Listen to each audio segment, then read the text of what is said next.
मैं Jalendra Kumar Sharma, assistant professor in economics, government college Dausa. कल हमने समष्टि अर्थशास्त्र की प्रमुख अवधारणाओं के बारे में चर्चा की थी। आज हम समष्टि अर्थशास्त्र के प्रमुख मापों के संबंध में चर्चा करेंगे। जो प्रमुख माप है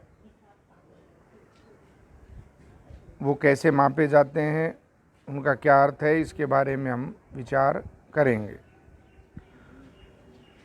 समष्टि अर्थशास्त्र में कई महत्वपूर्ण माप है जिन्हें समष्टि मूलक माप भी कहा जाता है।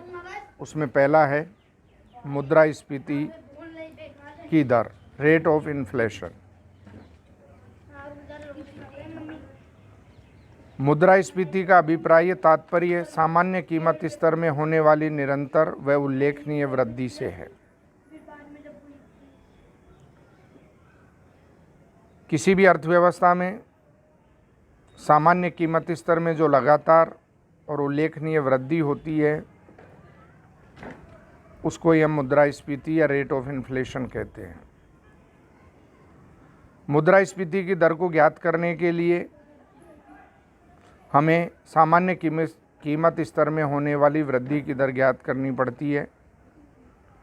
हम निम्न सूत्र के माध्यम से मुद्रास्फीति की दर को ज्ञात कर सकते हैं। वर्ष टी में मुद्रास्फीति की दर बराबर वर्ष टी में कीमत स्तर, अर्थात जिस वर्ष का की मुद्रास्फीति दर माप रहे हैं उस वर्ष का कीमत स्तर माइनस T-1 में कीमत स्तर, अर्थात पिछले वर्ष का कीमत स्तर बटा पिछले वर्ष का कीमत स्तर इंटू 100। इस सूत्र के माध्यम से हम रेट ऑफ इन्फ्लेशन, मुद्रास्फीति की दर ज्ञात कर सकते हैं।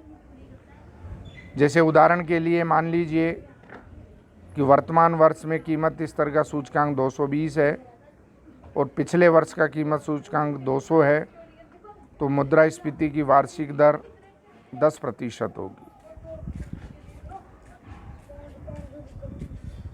भारत में मुद्रास्फीति की दर को ज्ञात करने के लिए दो आधारों को काम में लिया जाता है। एक थोक मूल्य सूचकांकों का प्रयोग किया जाता है और दूसरा उपभोक्ता मूल्य सूचकांक। पहले हम देखेंगे थोक भावों के आधार पर मुद्रास्फीति की दर। इसके अंतर्गत थोक बाजार मूल्यों के आधार पर मुद्रास्फीति की दर ज्ञात करने के लिए कुछ चुनी हुई वस्तुओं के थोक भाव सूचकांक लिए जाते हैं। भारत में वर्तमान में थोक मूल्य सूचकांक का आधार वर्ष 1993-94 बराबर 100 है, जिसमें 435 वस्तुओं के औसत भावों को लिया जाता है, मूल्यों को लिया जाता है और उसके आधार पर साप्ताहिक सूचकांक तैयार किए जाते हैं। ये सूचकांक दो आधारों पे ज्ञात किए जाते हैं, एक बिंदु से बिंदु के आधार पर और दूसरा 52 सप्ताहों के सूचकांकों के औसत के आधार पर मुद्रास्फीति की दर हम ज्ञात कर सकते हैं। बिंदु से बिंदु विधि के अंतर्गत हम किसी भी आलोच्य वर्ष में किसी भी समाप्त होने वाले सप्ताह के सूचकांकों की तुलना पिछले वर्ष के उसी अवधि के समाप्त होने वाले सप्ताह के सूचकांक में होने वाले प्रतिशत परिवर्तन के रूप में करते हैं। उदाहरण के लिए माना 15 जून 2019 को समाप्त होने वाले सप्ताह के सूचकांक 292 थे और 15 जून 2020 में समाप्त होने वाले सप्ताह के सूचकांक 306 है। तो बिंदु से बिंदु आधार पर मुद्रास्फीति की दर निम्न सूत्र के माध्यम से ज्ञात की जा सकती है। मुद्रास्फीति की दर बराबर 15 जून 2019 का साप्ताहिक सूचकांक माइनस 15 जून 2020 का साप्ताहिक सूचकांक बटा 15 जून 2019 का साप्ताहिक सूचकांक इंटू 100।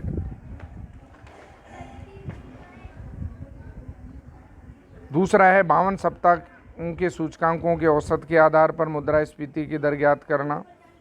इस विधि के अंतर्गत किसी भी वित्तीय वर्ष के 1 अप्रैल से 31 मार्च तक के 52 सप्ताह के सूचकांकों के औसत की तुलना उससे पूर्व वित्त वर्ष के 52 सप्ताहों के औसत सूचकांकों से की जाती है। उसे थोक भावों पर आधारित मुद्रास्फीति की औसत वार्षिक वृद्धि दर भी कहते हैं, वार्षिक दर भी कहते हैं। उदाहरण के लिए माना 2004-05 में 52 सप्ताह का औसत सूचकांक 248 रहा। वित्त वर्ष 2005-06 के 52 सप्ताहों का औसत सूचकांक 275 रहा। तो मुद्रास्फीति की दर निम्न सूत्र के आधार पर ज्ञात कर सकते हैं। मुद्रास्फीति की वार्षिक औसत दर बराबर वर्तमान वर्ष का 52 सप्ताहों का औसत सूचकांक माइनस पिछले वर्ष के 52 सप्ताहों का औसत सूचकांक बटा पिछले वर्ष के 52 सप्ताहों का औसत सूचकांक इंटू 100। तो ये थोक मूल्य सूचकांकों के आधार पर आधारित मुद्रास्फीति की दर हम 2 बिंदु से ज्ञात कर सकते हैं, बिंदु से बिंदु के आधार पर और 52 सप्ताहों के सूचकांकों के आधार। दूसरा है उपभोक्ता मूल्यों के आधार पर मुद्रास्फीति की दर।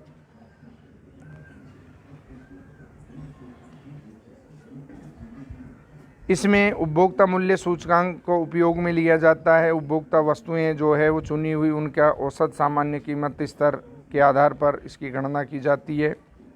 वर्तमान में उपभोक्ता मूल्य सूचकांक का आधार वर्ष सन 1982 बराबर 100 है। इनको पारिवारिक बजट के वस्तुओं सेवाओं की स्थिर टोकरी सिद्धांत पर भार देकर प्रति माह तैयार किए जाते हैं।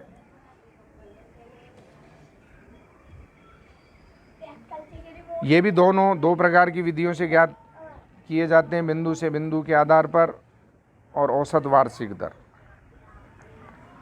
बिंदु से बिंदु के आधार पर उपभोक्ता मूल्यों के आधार पर वर्तमान वर्ष के किसी माह विशेष के सूचकांकों की तुलना उससे पिछले वर्ष के उसी माह के सूचकांकों से कर प्रतिशत परिवर्तन की दर से मुद्रास्फीति की दर ज्ञात की जाती है। सूत्र के रूप में मुद्रास्फीति की दर बिंदु से बिंदु वर्तमान वर्ष के विशेष माह का उपभोक्ता मूल्य सूचकांक माइनस पिछले वर्ष का उसी माह का उपभोक्ता मूल्य सूचकांक बटा पिछले वर्ष का उसी माह का उपभोक्ता मूल्य सूचकांक इंटू 100 के माध्यम से हम मुद्रास्फीति की दर या इन्फ्लेशन रेट ज्ञात कर सकते हैं। दूसरा है औसत वार्षिक वृद्धि दर। इसके लिए वर्तमान वर्ष के 12 महीनों के उपभोक्ता मूल्य सूचकांक के औसत की तुलना पिछले वर्ष के 12 महीनों के सूचकांकों के औसत से करते हैं और उसके आधार पर हम मुद्रास्फीति की दर ज्ञात करते हैं। वही सूत्र प्रयुक्त करते हैं जो बिंदु से बिंदु के आधार पर किया गया था। दूसरा माप है आर्थिक वृद्धि या विकास की दर, रेट ऑफ इकोनॉमिक ग्रोथ या डेवलपमेंट। इसके अंतर्गत 2 अवधियों के वास्तविक राष्ट्रीय आय के आंकड़ों के उपयोग से निम्न सूत्र द्वारा आर्थिक वृद्धि या विकास की दर ज्ञात की जाती है। आर्थिक विकास की दर R बराबर PN बटा P0 -1 अंडर रूट। इसमें R आर्थिक विकास की दर है, PN किसी वर्ष के अंत में वास्तविक राष्ट्रीय आय है, P0 संबंधित अवधि के प्रारंभ में वास्तविक राष्ट्रीय आय है और N संबंधित विकास काल की कुल अवधि है।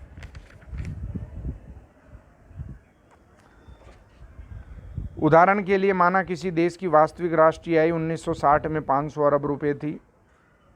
2005 के अंत में वास्तविक राष्ट्रीय आय बढ़कर 3000 अरब रुपये हो गई। तो हम 2005 से 1960 से 5 तक के 45 वर्षों में आर्थिक विकास की वार्षिक दर का अनुमान लगा सकते हैं, ज्ञात कर सकते हैं इस सूत्र के द्वारा।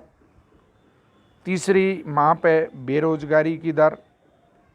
बेरोजगारी की दर ज्ञात करने के लिए बेरोजगारों की संख्या का कुल श्रम शक्ति से अनुपात निकाला जाता है।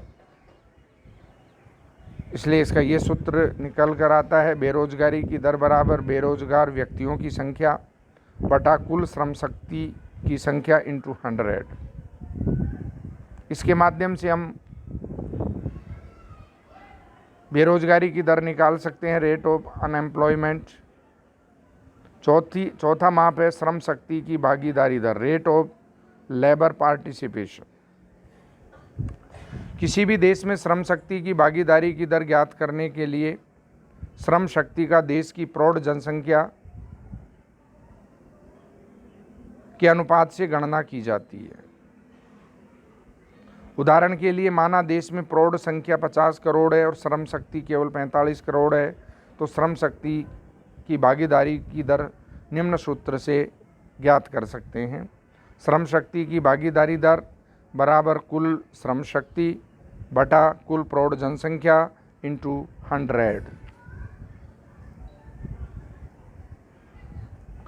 अगली अवधारण माप है जीएनपी डिफ्लेटर या सकल राष्ट्रीय उत्पत्ति का डिफ्लेटर। सकल राष्ट्रीय उत्पाद की डिफ्लेटर ज्ञात करने के लिए मौद्रिक जीएनपी में वास्तविक जीएनपी का भाग देना पड़ता है। इसलिए इसका निम्न सूत्र होता है, जीएनपी डिफ्लेटर बराबर मौद्रिक जीएनपी बटा वास्तविक जीएनपी। इसका प्रयोग हम वास्तविक राष्ट्रीय आय ज्ञात करने के लिए या वर्तमान राष्ट्रीय आय में कीमत परिवर्तन के कारण होने वाली वृद्धि के प्रभावों को समाप्त करने के लिए जीएनपी डिफ्लेटर का प्रयोग किया जाता है।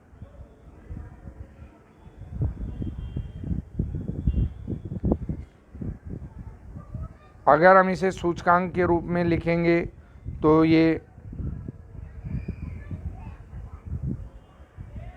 इंटू 100 से मल्टीप्लाई कर देंगे तो हमें कीमतों में होने वाला परिवर्तन प्रतिशत के रूप में प्राप्त हो जाएगा।